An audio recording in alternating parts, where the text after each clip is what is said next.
Hello guys, welcome back to my YouTube channel. आशा है कि आप सभी काफ़ी अच्छे होंगे और अपने एग्ज़ाम की तैयारी आप सभी काफ़ी अच्छे से कर रहे होंगे। आज के इस वीडियो में हम यूपीएससी पीवाईक्यू सीरीज़ का 13वां वीडियो देखने वाले हैं। इसके पिछले वीडियोज़ को भी अगर आप चाहते हैं तो ज़रूर देखिए। इसमें देखिए पिछले 10 वर्षों के पॉलिटी से जो भी प्रश्न पूछे गए हैं उनको कराया जा रहा है और इस प्रकार से 2014 से लेकर 2023 तक के यानी 10 वर्षों के संपूर्ण प्रश्नों को कराया जा रहा है। तो आप यहाँ पर देख सकते हैं ये पार्ट 5 है यानी पार्ट 5 है और पिछले जो भी वीडियोज़ हैं उनमें भी आप देख सकते हैं जैसे कि पार्ट 1, 2, 3, 4 उसमें भी पॉलिटी के जो प्रश्न पूछे गए हैं उन्हीं को कराया जा रहा है। देखिए 2014 से 2023 तक के प्रश्नों की अगर हम पॉलिटी की बात करें तो प्रश्नों की संख्या काफ़ी ज़्यादा हो जाएगी, तो एक वीडियो में कराना पॉसिबल नहीं होता है। तो इसलिए ये पार्ट 5 है। इसके पिछले वाले वीडियोज़ को भी आप ज़रूर देखिए। आप सभी को पता है कि 16 जून को आपका एग्ज़ाम होने वाला है, तो आप जितना हो सके आप पीवाईक्यूज़ को सॉल्व करते रहिए और बाकी आपने जो भी शॉर्ट नोट्स बना रखा होगा उसको आप रिवीजन करते रहिए। तो यहाँ पर अगर आप इस बार 2024 में अगर प्री देना चाहते हैं तो देखिए इसमें पिछले 10 वर्षों के पॉलिटी से पूछे गए प्रश्नों की संख्या है कि किस वर्ष पॉलिटी से कितने प्रश्न पूछे गए हैं। देखिए ये सारी चीज़ें आपको बिल्कुल एग्ज़ाम के पहले देख कर जाना है कि किस विषय से कितने प्रश्न पूछे जाते हैं। तो अगर आप ये सारी चीज़ें देखना चाहते हैं एक सब्जेक्ट वाइज तो मेरे वीडियोज़ मिशन एग्ज़ाम क्लियर के वीडियोज़ में जाकर देख सकते हैं मेरे चैनल पर।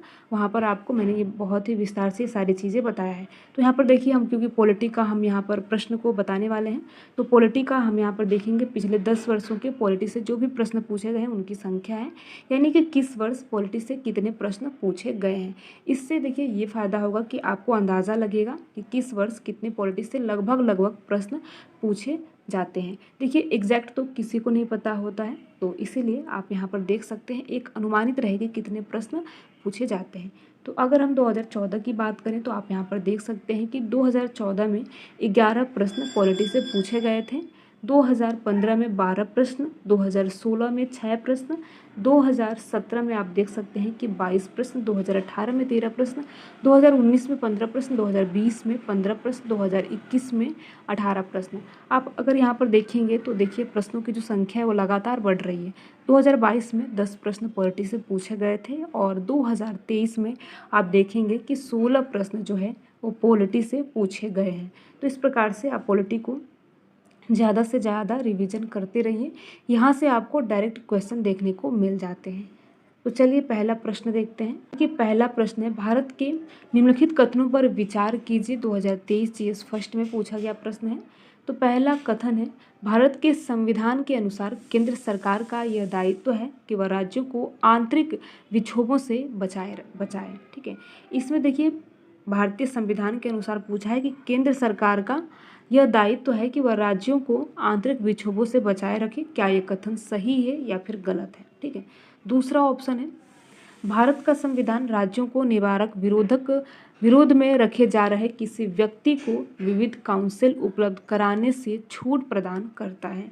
तीसरा कथन है आतंकवाद निवारण अधिनियम 2002 के अनुसार पुलिस के समक्ष अभियुक्त की स्वीकृति को साक्ष्य के रूप में प्रयुक्त नहीं किया जा सकता। ठीक है, तो पहला कथन आप देखेंगे कि पहला कथन भारत के संविधान के अनुसार केंद्र सरकार का दायित्व है कि वह राज्यों को आंतरिक विक्षोभों से बचाए रखें।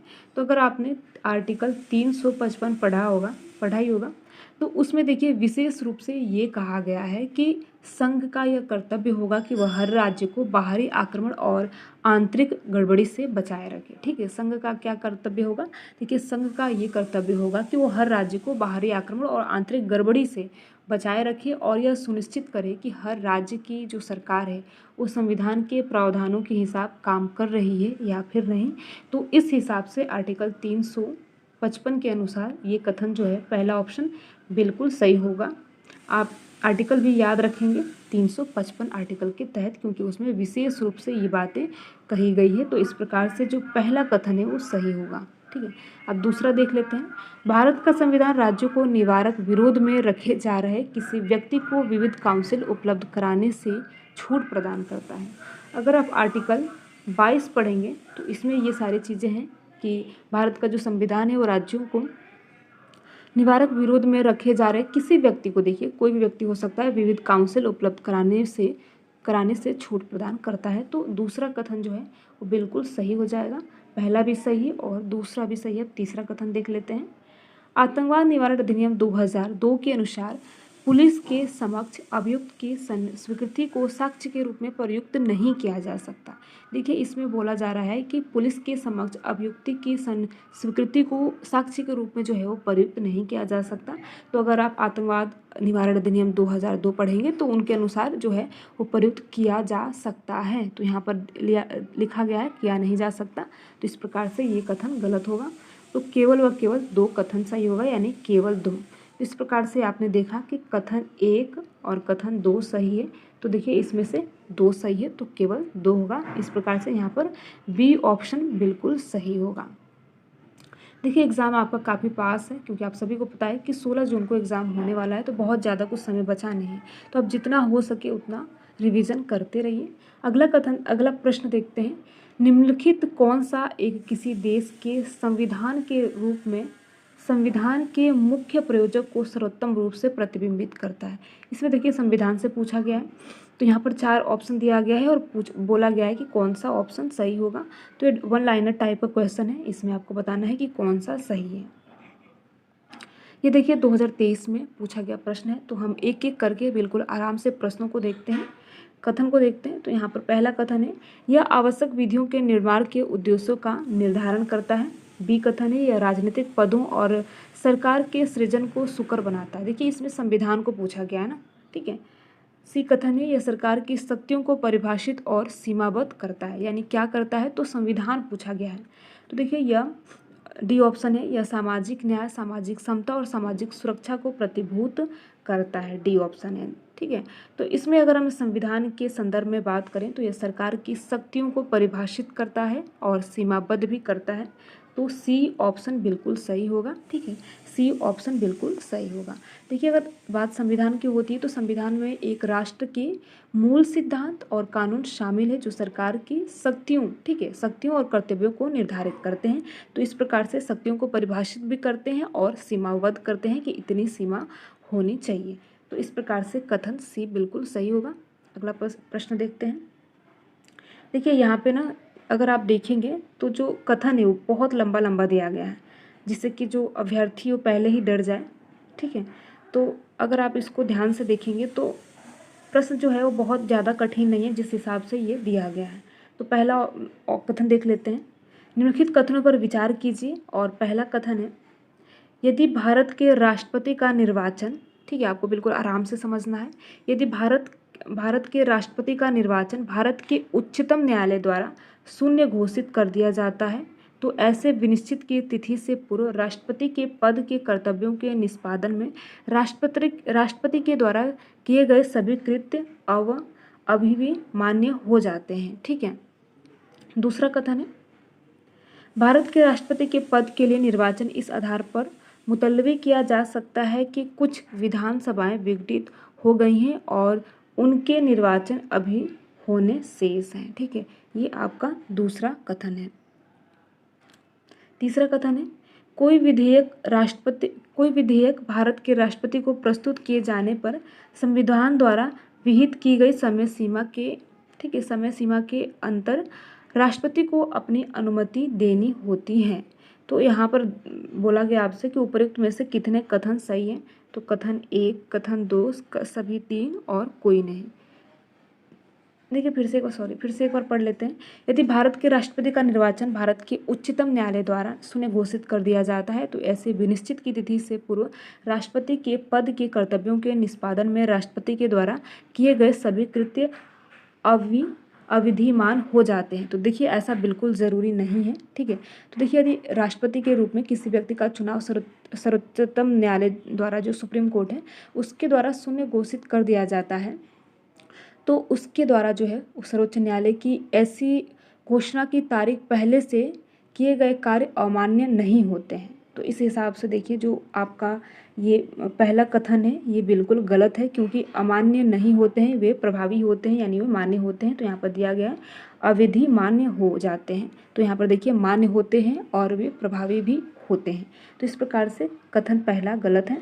और दूसरा देखते हैं, भारत के राष्ट्रपति के पद के लिए निर्वाचन इस आधार पर मुलतवी किया जा सकता है कि कुछ विधानसभाएं विघटित हो गई हैं और उनके निर्वाचन अभी होने शेष हैं।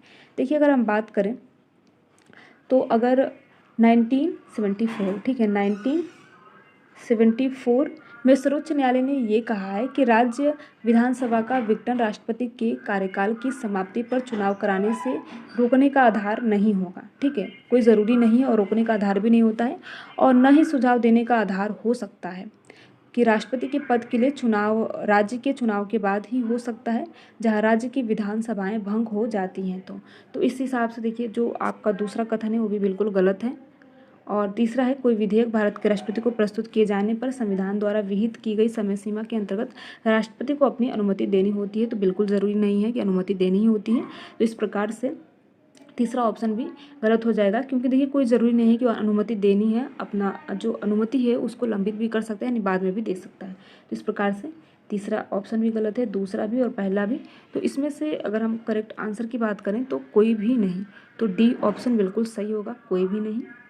अगला प्रश्न है, देखिए आप यहाँ पर भी देख लीजिए, वैसे ही प्रश्न पूछे गए हैं, केवल एक, केवल दो, सभी तीन, कोई नहीं। ठीक है, तो पहला प्रश्न है, जब लोकसभा वित्त विधेयक को, पहला प्रश्न है, भारतीय संसद में वित्त विधेयक और धन विधेयक के संदर्भ में निम्नलिखित कथनों पर विचार कीजिए।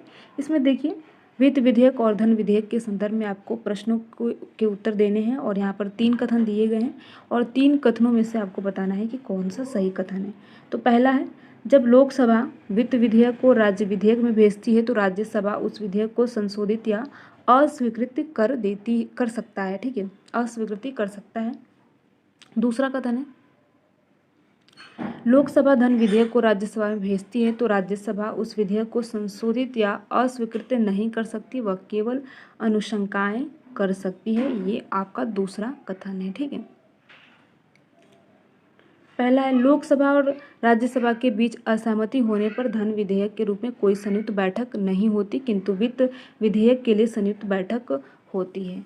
तो देखिए, अगर आपने पॉलिटी पढ़ाई होगा तो ये चीज़ें देखिए, लोकसभा और राज्यसभा के बीच असहमति होने पर धन विधेयक के लिए कोई संयुक्त बैठक नहीं होती है, किंतु वित्त विधेयक के रूप में संयुक्त बैठक होती है। तो देखिए, ये प्रावधान नहीं है। ठीक है,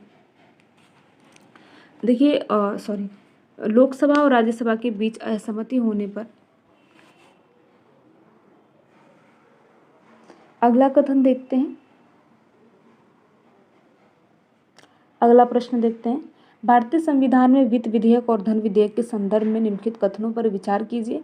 इसमें देखिए, वित्त विधेयक और धन विधेयक के संदर्भ में प्रश्नों का उत्तर देना है। 3 कथन है, अगर आप यहाँ पर देखेंगे तो सेम ऐसे ही पूछा गया, केवल एक, केवल दो, सभी तीन, और कोई नहीं। तो पहला ऑप्शन है, लोकसभा वित्त विधेयक को राज्यसभा में भेजती है तो राज्यसभा उस विधेयक को संशोधित या अस्वीकृत कर सकती है।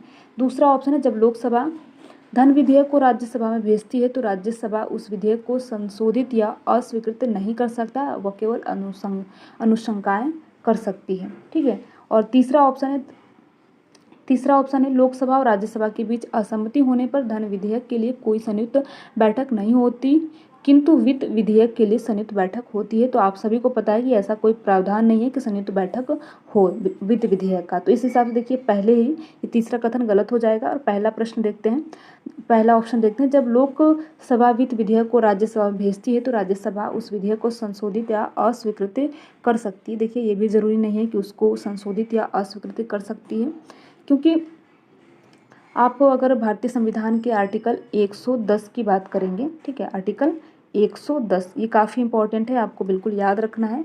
आर्टिकल 110 के अनुसार जो है वो वित्त विधेयक एक धन विधेयक है। तो वित्त विधेयक क्या है? धन विधेयक है। तो जब लोकसभा वित्त विधेयक को राज्यसभा में भेजती है तो राज्य सरकार उस विधेयक को संशोधित या अस्वीकृत कर सकती है। तो ये कथन बिल्कुल गलत है। तो केवल व केवल जो है एक सही है, यानी दूसरा कथन सही है। जब लोकसभा धन विधेयक को राज्यसभा में भेजती है तो राज्यसभा उस विधेयक को संशोधित या अस्वीकृत नहीं कर सकता, वह केवल अनुशंसाएं कर सकता है। ठीक है, तो कथन दूसरा बिल्कुल सही है। देखिए, धन विधेयक को राज्यसभा द्वारा संशोधित या अस्वीकार नहीं किया जा सकता। और इसी के साथ देखिए, राज्यसभा को बिल को सिफारिशों के साथ साथ या बिना सिफारिशों के वापस करना चाहिए, जिससे कि लोकसभा द्वारा अस्वीकार या जो है स्वीकार किया जा सके। तो इस प्रकार से दूसरा कथन बिल्कुल सही होगा। तो आप यहाँ पर देख लीजिए केवल एक जो है वो बिल्कुल सही है। ठीक है, अगला प्रश्न देखते हैं। भारत के राष्ट्रपति के निर्वाचन के बारे में निम्नलिखित कथनों पर विचार कीजिए। इसमें देखिए भारत के राष्ट्रपति के निर्वाचन को लेकर पूछा गया प्रश्न है, इसलिए बोला जाता है जो राष्ट्रपति है, प्रधानमंत्री, ये सारे पॉलिटी के काफ़ी इंपॉर्टेंट चैप्टर हैं, इनको आप ज़रूर देख कर जाइए। तो यहाँ पर देखिए 4 ऑप्शन दिए गए हैं और सेम ऐसे ही है, केवल 1 केवल 2, जैसा कि मैंने ऊपर बताया कि 2023 में इस प्रकार से आप देखेंगे कि प्रश्न पूछे गए हैं। तो यहाँ पर 4 ऑप्शन दिए गए हैं और 4 ऑप्शन में से बताना है कि कौन सा सही है। देखिए ये भारत के राष्ट्रपति के निर्वाचन के संदर्भ में आपको बताना है। तो पहला कथन है, संसद के दोनों में से किसी भी सदन या राज्यों की विधानसभाओं में नाम निर्दिष्ट किए गए सदस्य निर्वाचन मंडल में शामिल किए जाने के लिए अर्ह हैं। ठीक है, दूसरा है, निर्वाच्य विधानसभा सीटें जितनी अधिक होंगी उस राज्य के प्रत्येक एमएलए के वोट का मान भी उतना ही अधिक होता है। तीसरा ऑप्शन है, मध्य प्रदेश के प्रत्येक एमएलए के वोट का मान केरल के प्रत्येक एमएलए के वोट के मान से अधिक होता है।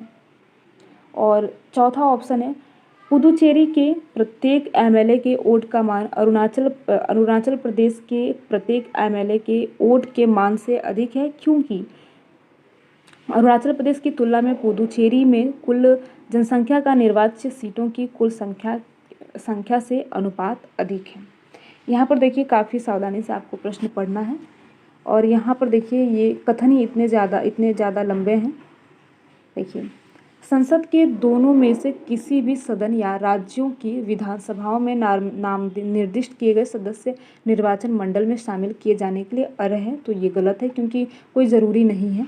ठीक है, देखिए संसद के ऊपरी और निचले सदनों को निर्वाचन सदस्य, यानी आप सभी को पता है लोकसभा और राज्यसभा के साथ साथ राज्यों और केंद्र शासित जो प्रदेश हैं कि विधानसभाओं के निर्वाचन सदस्यों का जो सदस्य होते हैं ना, तो उसमें भारत में राष्ट्रपति चुनाव के लिए निर्वाचन मंडल शामिल होते हैं। तो इसमें से दिया गया है कि शामिल होने के अर्ह भी होते हैं। तो इस प्रकार से ये कथन गलत है। ठीक है, दूसरा, निर्वाच्य विधानसभा सीटें जितनी अधिक होगी उस राज्य के प्रत्येक एमएलए के वोट का मान उतना अधिक होगा। तो ये गलत है, क्योंकि ऐसा नहीं होता है। तीसरा है, मध्य प्रदेश के प्रत्येक एमएलए के वोट का मान केरल के प्रत्येक एमएलए के वोट के मान से अधिक है। तो ये भी गलत है। केवल देखिए इसमें चौथा कथन सही है। देखिए इनके द्वारा काफ़ी ये जो टफ प्रश्न 2023 में पूछा गया है, इसको हम टफ बोल सकते हैं, क्योंकि इतना कोई भी नहीं पढ़ता है सारे राज्यों का। ठीक है, तो इसका ऑप्शन चौथा सही होगा, पुदुचेरी के प्रत्येक एमएलए के वोट का मान और अरुणाचल प्रदेश के प्रत्येक एमएलए के वोट के मान से अधिक है, क्योंकि अरुणाचल प्रदेश की तुलना में पुदुचेरी में कुल जनसंख्या का निर्वाच्य सीटों की कुल संख्या से अनुपात अधिक है। तो केवल व केवल ए ऑप्शन बिल्कुल सही होगा। ठीक है, केवल कथन, यानी कि चौथा कथन सही है तो केवल एक कथन सही है। अगला प्रश्न देखते हैं।